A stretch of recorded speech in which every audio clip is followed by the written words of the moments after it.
If you are not a charity, why would you behave like one? This is Sales for Nice People, the daily podcast for ethical entrepreneurs who want to learn how to sell more because of your values and not despite them. I am Martin Steller. I help nice people sell more. And I suppose that if you're watching this or listening to this, you don't run a charity. You run a business. You have money to make, profit to make, bills to pay, wages to pay, money to invest.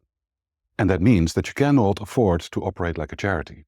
But I very often see coaches and consultants give one strategy meeting after another, sales call after sales call, free coffees to have some brain picking going on, and you end up wasting a whole bunch of time with people who end up not buying from you. That's not a sales process. That is acting as if you're a charity. Don't do that. Now, where does this problem come from and how are you going to solve it? The reason this happens so often is because people tend to get the idea of generosity wrong. They operate under the assumption that you should start your sales process with a chemistry meeting or a strategy session or a discovery meeting. And in itself, there's nothing wrong with that. It is good to be generous with your time. But you also need to protect your time. You need to make sure that you give it A, to the right people, and B, in function of a future sale.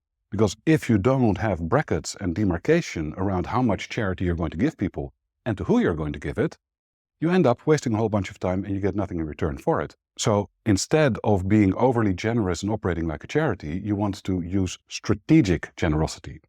And there's two criteria that you ought to have in place in order for your generosity to be strategic and effective. The first is don't give to takers. Adam Grant wrote a really useful book called Give and Take about the difference between givers, takers, and matchers.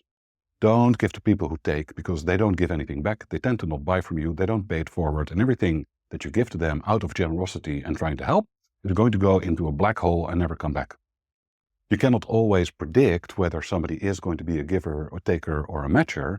But if you have one 20-minute meeting with a buyer, you very probably have a good feeling of whether this is going to be a giver, a taker, or a matcher. And if it's a taker, don't talk to that person again. The second criterion to use is this actually a qualified buyer? Very often when we see somebody who says, hey, we have a problem, can we talk? We might need some help. We put on our happy ears, we go, whoa, it's a buyer, let's go and talk, let's go and sell them something. But very often that person is there just to test the waters, to kick some tires, to orient themselves. And that is not somebody who's going to buy from you anytime soon. Now, that doesn't mean that you shouldn't give them any time. It doesn't mean that you shouldn't be generous, but it does mean that you have to have some strong rules and boundaries in place about how much time.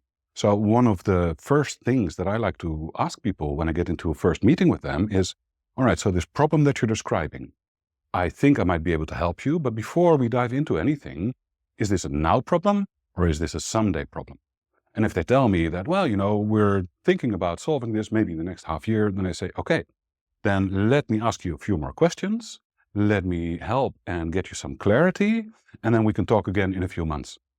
This way, I protect myself from wasting time on people who are not going to become a buyer, because otherwise I might end up spending an hour, 2 hours, 3 hours, 5 meetings, 7 meetings, talking to somebody up until the point that they're ready to buy. I don't want to nurture somebody through my sales process just because they're not ready yet. If a buyer shows up and doesn't have the urgency and the need to start solving a problem now, you need to be very careful and ask yourself, how much generosity do I want to give this person? And how much do I want to let them wait until they are ready to make the decision to get the problem solved?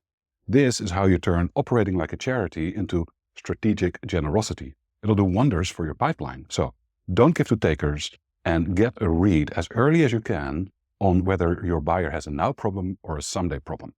This is Sales for Nice People. If you want to get a short daily email to help you get a better view on how to handle the sales process, go to martinsteller.com/nicepeople and you can sign up there. Meanwhile, I will see you tomorrow.